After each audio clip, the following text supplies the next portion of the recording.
Hi, folks. This is Gino Gang, and this is my son, Harry. Hi. We've got some big news to share with you at the channel. We're going to now become Visitor Network TV, and the name pretty much explains what we'll be, where to go, where to shop, where to dine, real estate, and fun facts, trivia. It's going to be really fun. We're going to launch it this May. We're very excited about it because there's going to be an app that you'll get, and you'll be able to click on that and watch it anywhere in the world. So I think the channel will be very useful, even for those folks off-season that are planning to come here for the season. So I hope you'll check us out this May. And what do you think of it, Harry? Well, I think it's gonna be good. Let's go football! All right. Well, we're off to the next candidate. Thanks, folks. Thanks, folks. We'll see you whenever.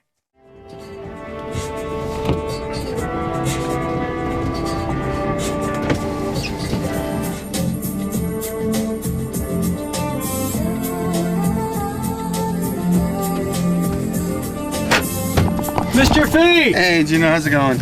We got a winter wonderland on our hands. Yes, huh? we do. My son is with us today in the back there, so no school today, as you may know. Hey, how's it going? That's good. Lighthouse. Here, then you get the bread. I can't give it to your dad. Wow! I'll bribe you instead of your dad. There you go. Thank you. You're welcome. So the bread business is steady. Yeah, bread is good. Bread is doing well. What does better, your bread or your sandwiches? It's about 50-50. Is it yeah, really? It is. It's about half and half. Maybe a little bit more in sandwiches. Yeah. And But with all the competition and all the new, startups and, what about Cumbies? Let me ask you that. What do you think? I don't know yet. For me, I don't know how it's going to affect me, but I don't know yet. What about your sister? I'd have to ask her. It's too soon. $3 for 2 hot dogs? Yeah, I don't see how you can. I mean, that's gonna be. Well, tough. but the question I have on that is, which it sounds protective, but how do you, it's interesting to me. Like a lot of these places come in as a retail store, or as a kitchen store, and the next thing you know, they're selling sandwiches and hot dogs and hamburgers. Yeah. So I wonder, that makes it tough. And my dad used to say that, and I didn't believe it because we were growing at the time. Yeah, right. But every couple, every 5 sandwiches, every 5 of these, 5 of that, and before you know it, you're in trouble. Yes, I know. You've been impacted. Either they're going to raise their prices, or we'll see. Yeah. We'll see what happens. So, let's start with, why are you running again, Matt? How many times have you? I was a selectman for 3 years. I did 1 term. Okay, 1 term. Yeah, okay. yeah. So why you do it again? My wife claims temporary insanity, but it seems.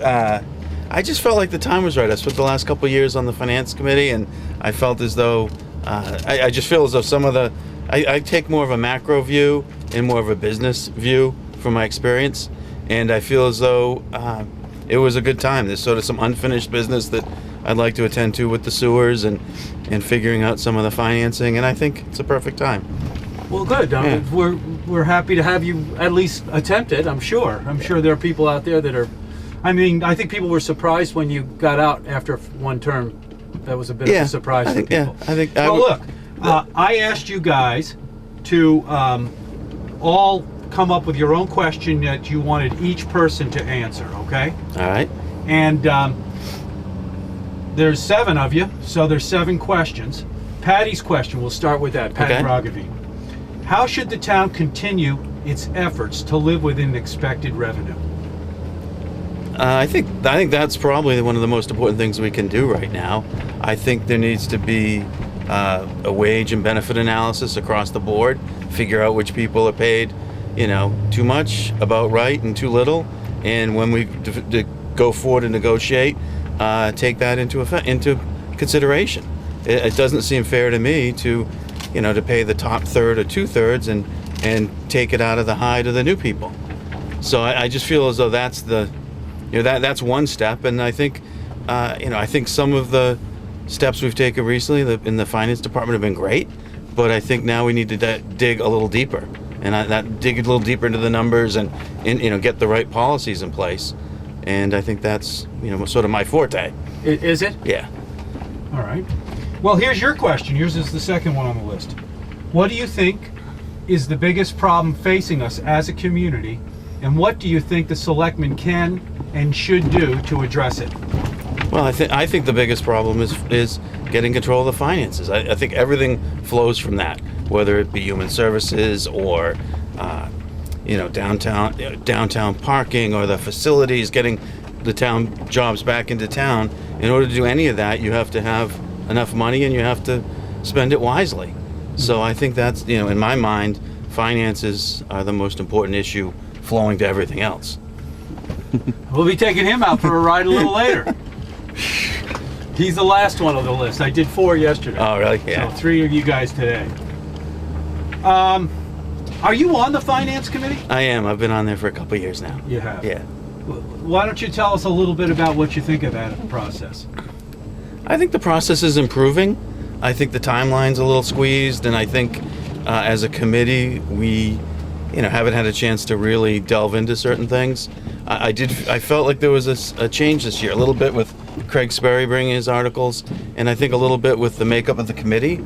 I think people are looking at a little more at the big picture and a little bit more of how do we do it. I mean, it doesn't make any sense to live within your means if you're, laying people off every year or by attrition or otherwise.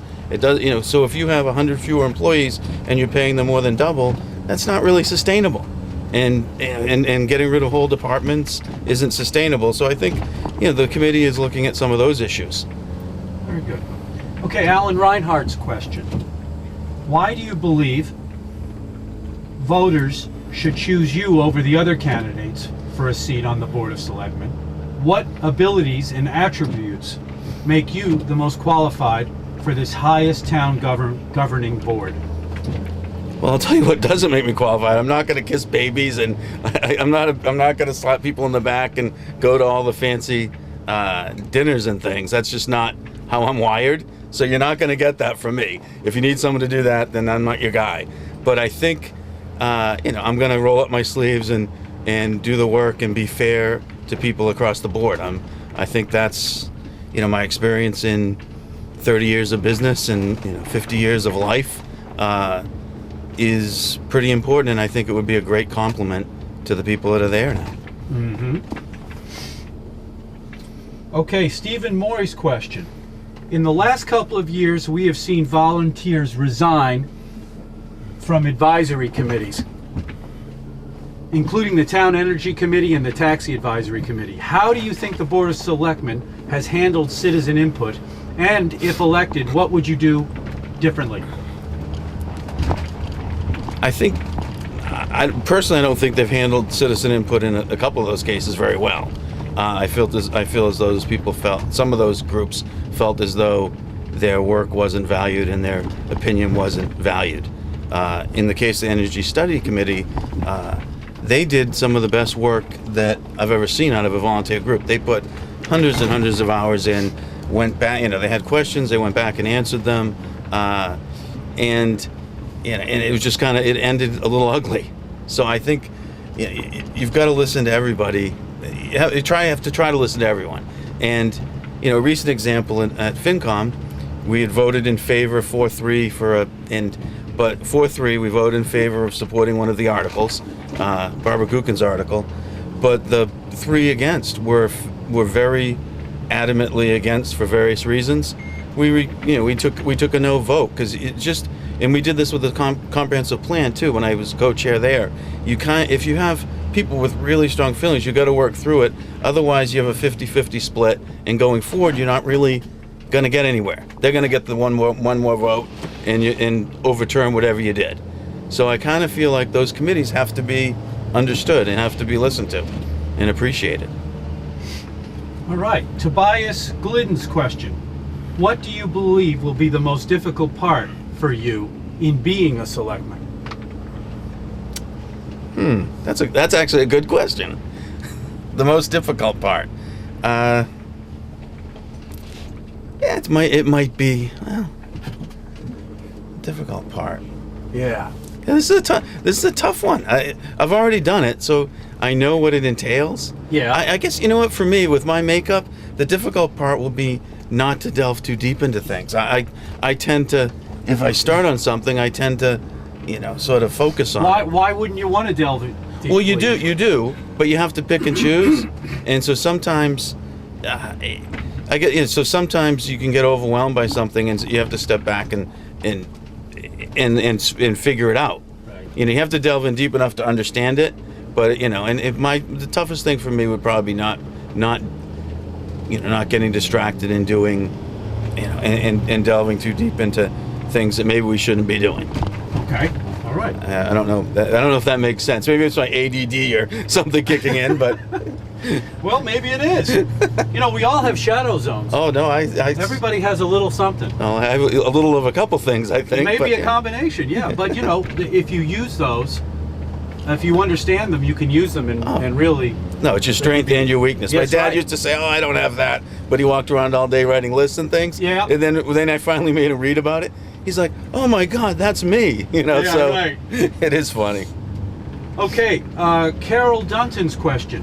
Do you think the Board of Selectmen should have been more diligent in supervision of the Airport Commission and the Airport Enterprise account during the several years the financial problems were allowed to develop? The easy answer to that is to say, sure, we should have been more, more diligent. The Board of Selectmen should have been more diligent. The reality is that it is a little more difficult. If the Board of Selectmen is counting on the Finance Department, and they're counting on Town Administration, and they're counting on the Airport Commission. And so I think that it'd be great to just tag it all on the Board of Selectmen, but I think there's more than, one guilty party here. And I think it has to, those types of financial oversight, that stuff has to improve right across the board. Okay. And then Joe Dooley's question. Do you remember how Nantucket used to be? Yeah, I think I still have a few of those brain cells left. Yeah. I certainly do. Go ahead and tell us about how everybody has a different remembrance. You got a guy here. Oh, Robin has a. We're doing an interview. What do you need? Oh, word. Okay, we'll talk to you later. Word. Word. Yeah. He's pretty. Is he a hippie guy? You got a little hippie working for you? Oh, Robin is Robin. That's Phil Austin's son. He's a great. He is a great kid. Hey. He is a great kid. All right, good. But he has his own. No, I mean, I'm not saying there's anything wrong with having a hippie kid. Oh no. When he said that, I was like, hey, that guy's. He's a great kid. All right. What was the question again? How do I remember? I just. We've built. It's a different place. It's still great. Nantucket's still great, but it's clearly different. It's more high. It's more. You just need more money. It seems like, and that's the difficult part. There's still plenty of work. Yeah. But I think the barrier is even higher, and I feel